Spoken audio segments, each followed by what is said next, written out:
So I was talking about the slow movement of Beethoven's Pathetique Sonata. I was playing it to a young person very recently who didn't know it, and they said, as soon as I stopped playing, they said it's really like Elgar's Nimrod. They knew Nimrod, they didn't know the Pathetique slow movement.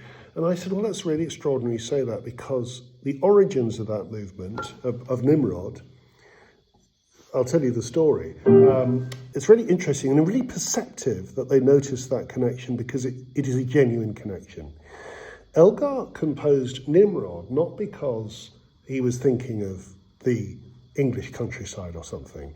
He wrote it because he was talking to his friend Elgar, the German critic, about Beethoven's slow movements and the nobility that they had, and was it possible to compose with that degree of nobility. And the piece that they were looking at was the wonderful slow movement of the Pathetique, with its wonderful, sometimes stepwise, sometimes leaping melodic movements.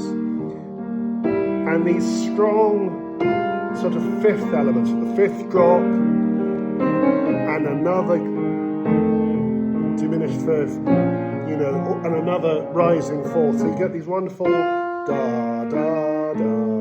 Now, of course, that then leads to Elgar's theme, which, of course, is very similar, with the rising and falling and sevenths, of course, but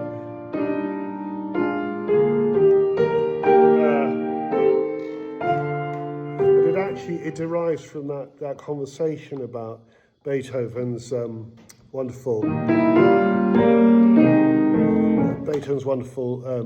Pathetique Sonata. And Elgar, the critic with whom he was having the conversation, Elgar in German means hunter, and Elgar, when he created his cryptic titles of the Enigma variations, called the variation he then dedicated to Elgar Nimrod, because Nimrod was a hunter in the book of Genesis. So the whole thing ties into this conversation that they had about Beethoven.